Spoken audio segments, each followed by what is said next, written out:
दोस्तों, जय श्री राम, जय सीताराम, जय जय हनुमान, जय बागेश्वर धाम सरकार।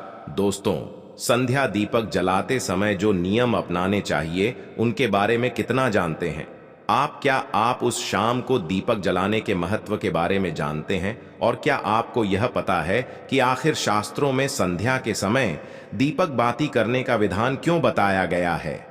आखिर क्यों घरों में नियमित तौर पर शाम के समय दीपक जलाने के लिए कहा जाता है? और संध्या के किस समय पर घर में दीपक जलाने चाहिए? घर में कहां कहां दीपक जलाए जाने चाहिए? और कितनी संख्या में हर रोज दीपक प्रज्वलित करने से हमें शुभ फल की प्राप्ति होती है? साथ ही यह दीपक तेल के जलाने चाहिए या घी के जलाने चाहिए? और दीपक को जलाते समय कौन सा मंत्र बोलना चाहिए? तो अगर आप इन सभी सवालों के जवाब जानना चाहते हैं तो ये वीडियो आपके लिए ही है, क्योंकि संध्या की पूजा के सभी नियम, विधान और महत्व के बारे में बागेश्वर धाम सरकार पंडित धीरेन्द्र कृष्ण शास्त्री जी ने अपनी कथा के दौरान भक्तों को बताया है। तो आज की वीडियो में अंत तक हमारे साथ जरूर बने रहिएगा। दोस्तों, स्वागत है आपका वास्तु शास्त्र ज्योतिष पर आगे बढ़ने से पहले वीडियो को लाइक जरूर कर दें, जिससे कि जय बागेश्वर बालाजी की कृपा आप पर सदैव बनी रहे। चलिए वीडियो में आगे बढ़ते हैं। दोस्तों, सभी के मन में अक्सर यह सवाल होता है कि जब हम सुबह देवी देवताओं की पूजा आराधना कर लेते हैं तो हिंदू धर्म में संध्या के समय पूजा करने के लिए क्यों कहा जाता है? आखिर इसका महत्व क्या होता है? तो गुरुजी कहते हैं कि एक बार जब महादेव माता पार्वती को अमृता का ज्ञान देने के लिए अमरनाथ की गुफा में लेकर आए थे, तो बहुत लंबे समय तक वे स्वर्ग में जाकर देवताओं से भेंट नहीं कर पाए थे। इसीलिए उन्होंने माता पार्वती को देवताओं से मिलने के लिए अनुमति मांगी, और जब वह स्वर्ग से 1 महीने तक वापस नहीं आए तो माता पार्वती क्रोधित हो गई। और जब महादेव लौट कर आए तो माता पार्वती का क्रोध अपने चरम पर था, और इस क्रोध से बहुत सारे राक्षसों का जन्म हुआ। तब महादेव के समझाने पर देवी पार्वती का क्रोध तो शांत हो गया, लेकिन फिर जब माता पार्वती ने महादेव से कहा कि उनके क्रोध से उत्पन्न हुए सभी राक्षसों का क्या होगा, इन्हें ब्रह्मांड में कहां स्थान दिया जाएगा, तब महादेव कहते हैं कि जिस घर में संध्या के समय दिया बाती ही नहीं होगी, दीप प्रज्वलित नहीं किए जाएंगे, मंत्रों का उच्चारण नहीं होगा, आरती नहीं होगी, घंटी का स्वर नहीं होगा, वहां पर इन सभी राक्षसों को और भूत प्रेतों को जगह मिलेगी। वह घर इन सभी का निवास स्थान होगा। तो इसीलिए शास्त्रों में संध्या के समय दिया बाती को इतना महत्व दिया जाता है ताकि आपके घर में भूत प्रेत और राक्षसों का वास ना हो। लेकिन अब सवाल यह है कि आखिर इस संध्या में किस समय पर दिया बाती करनी चाहिए? तो इस समय के बारे में गुरुजी कहते हैं कि जब सूर्य अस्त होता है और वो दोनों समय का आपस में मिलन होता है, उस समय घर में दिया बाती करना बहुत शुभ माना जाता है। आपको शाम के समय दिया बाती करने के लिए वह समय चुनना चाहिए जब ना तो रात्रि का समय हो और ना ही दिन का। तो आमतौर पर शाम को 6 बजे से लेकर 8 बजे का समय दीपक जलाने के लिए शुभ माना जाता है। इसी के साथ गुरुजी का कहना है कि हमें अपने घर में रोजाना शाम को कम से कम 5 दीपक जलाने चाहिए, जिनमें पहला दीपक आप अपने गुरु के नाम का, दूसरा दीपक अपने घर के मंदिर में सभी देवी देवताओं को समर्पित करना चाहिए, तीसरा दीपक अन्नपूर्णा देवी का, चौथा दीपक आपको अपने घर के मुख्य द्वार पर माता लक्ष्मी का स्मरण करके जलाना चाहिए, और 5वां दीपक अपने घर के आंगन में लगी हुई तुलसी की क्यारी के पास जलाना चाहिए। जो मनुष्य अपने घर में 5 स्थानों पर दीपक जलाते हैं, उनके घर की सभी नकारात्मक शक्तियां अपने आप ही दूर हो जाती हैं। गुरुजी का कहना है कि दीपक जलाते समय आपको पूर्ण रूप से स्वच्छ होना चाहिए। जब भी हम सुबह पूजा करते हैं तो खुद को शुद्ध रखना आसान होता है, क्योंकि स्नान करने के तुरंत बाद ही हम पूजा आराम से कर सकते हैं। लेकिन संध्या के समय हम स्नान नहीं कर पाते, तो ऐसे में हमें शुद्धिकरण का विशेष ध्यान रखना चाहिए। इसीलिए अगर आप अपने घर में संध्या के समय पूजा करते हैं तो खुद को पूरा दिन शुद्ध रखना बेहद जरूरी होता है। यदि आप बाथरूम का इस्तेमाल करते हैं तो अपने हाथ पांव को अच्छे से धो लीजिए। यदि शौच जाते हैं तो आप अपने हाथ पांव धोकर कपड़े जरूर बदलिए दोस्तों।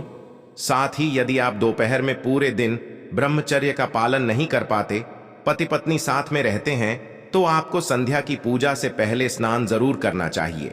साथ ही कपड़ों को भी स्वच्छ रखना चाहिए। दोस्तों, गुरुजी बताते हैं कि संध्या का जो समय होता है उस समय माता लक्ष्मी और उनकी बहन अलक्ष्मी दोनों ही भ्रमण के लिए निकलती हैं। तो जिन लोगों के घर के मुख्य द्वार पर दीपक जले होते हैं, ऐसे लोगों के घरों में माता लक्ष्मी प्रवेश कर जाती है। और जिन लोगों के घरों में अंधेरा होता है, ऐसे घरों को माता लक्ष्मी की बहन अलक्ष्मी यानी कि दरिद्रता अपना निवास स्थान बनाती है। तो इसीलिए कहा जाता है कि सूरज डूबने के बाद अपने घर की सभी लाइटों को जला देना चाहिए और अपने घरों में रोशनी करनी चाहिए और अपने घर के मुख्य द्वार को हल्दी से लीप कर उस पर कुमकुम से स्वस्तिक बनाना चाहिए और इस पर एक शुद्ध घी का दीपक जलाकर घंटी का स्वर जरूर करना चाहिए और माता लक्ष्मी से अपने घर में आने के लिए निवेदन करना चाहिए। साथ ही हर किसी को अपने घर में सुबह और शाम को एक दीपक अपने गुरु के नाम का भी जलाना चाहिए, क्योंकि ईश्वर ने खुद से पहले गुरु का स्थान बताया है। इसके साथ एक दीपक आपको अपने घर के मंदिर में सभी देवी देवताओं का स्मरण करके और आरती करके जलाना चाहिए। साथ ही एक घी का दीपक आपको अपनी रसोई घर में अन्नपूर्णा माता का नाम लेकर जलाना चाहिए और माता से अपने घर के भंडारे भरे रखने की प्रार्थना जरूर करनी चाहिए। वही जो लोगों को संध्या के समय एक दीपक अपनी तुलसी की क्यारी में जलाते हैं, उनके घर में दरिद्रता भूलकर भी प्रवेश नहीं करती और ऐसे घर में नकारात्मक शक्तियां का वास तो कभी होता ही नहीं है। साथ ही कुछ लोग यह भी जानना चाहते हैं कि अपने घर में हमें कैसे दीपक जलाना चाहिए। दोस्तों, अपने घर में जलाए जाने वाले दीपक घी के होने चाहिए या फिर सरसों के तेल के, और इस बारे में गुरुजी कहते हैं कि सरसों के तेल के दीपक विशेष मनोकामना पूर्ति के लिए या फिर विशेष सिद्धि के लिए जलाए जाते हैं और हर किसी देवी देवता के सामने सरसों के तेल का दीपक नहीं जलाया जाता। सरसों के तेल का दीपक काली माता शनिदेव, पीपल के वृक्ष के नीचे और शमी के वृक्ष के नीचे ही जलाना चाहिए। कभी कभी हम हनुमान जी की सिद्धि करते हैं तो उनके सामने भी सरसों के तेल का दीपक जला देते हैं। लेकिन यदि आप अपने घर में पूजा करते हैं तो आपको शुद्ध गाय के घी का दीपक जलाना चाहिए, तभी आपको पूर्ण फल की प्राप्ति होती है। वहीं गुरुजी का यह भी कहना है कि जब भी हम अपने घर में पूजा करते हैं तो हमें गरुड़ घंटी का नाद जरूर करना चाहिए। इससे न केवल देवी देवता प्रसन्न होते हैं बल्कि हमारे पितरों को भी सुख मिलता है और हमारे जीवन में आने वाली सभी नकारात्मक ऊर्जा और आपके आसपास के वातावरण में फैली हुई सभी बुरी शक्तियां अपने आप ही नष्ट हो जाती हैं। दोस्तों, साथ ही अब आपको यह भी बता देते हैं कि गुरुजी ने संध्या पूजन के समय कौन सा मंत्र जाप करने के लिए महिलाओं को कहा। गुरुजी कहते हैं कि आप जिस भी इष्ट देवता को मानते हैं या फिर आप जिस भी देवी देवता की आराधना करते हैं, आप उस देवी देवता का मंत्र संध्या पूजन के समय बोल सकते हैं। जैसे कि यदि आप महादेव के भक्त हैं तो आप पूजा करते समय महादेव की आरती गा सकते हैं। महादेव का मंत्र ओम नमः शिवाय या फिर श्री शिवाय नमस्तुभ्यम का जाप कर सकते हैं। यदि आप माता लक्ष्मी के भक्त हैं तो आप माता लक्ष्मी की आरती कर सकते हैं और ओम महालक्ष्मी नमः का जाप कर सकते हैं। वहीं जो लोग हनुमान जी की पूजा करते हैं वो ओम हनुमते नमः मंत्र का जाप कर सकते हैं। साथ ही आप जिस भी देवी देवता के भक्त हैं या आप जिसे भी अपना इष्ट मानते हैं, आप संध्या काल में उस देवी देवता की आरती कर सकते हैं। आपको आपकी पूजा का पूर्ण फल जरूर मिलेगा। तो यही थे गुरुजी ने बताए हुए संध्या पूजन के कुछ नियम, जिन्हें अपने जीवन में आजमाकर आप पूर्ण फल की प्राप्ति कर सकते हैं। दोस्तों, उम्मीद करते हैं कि गुरुजी की बताई हुई ये बातें और चेतावनी आपको जरूर पसंद आई होगी।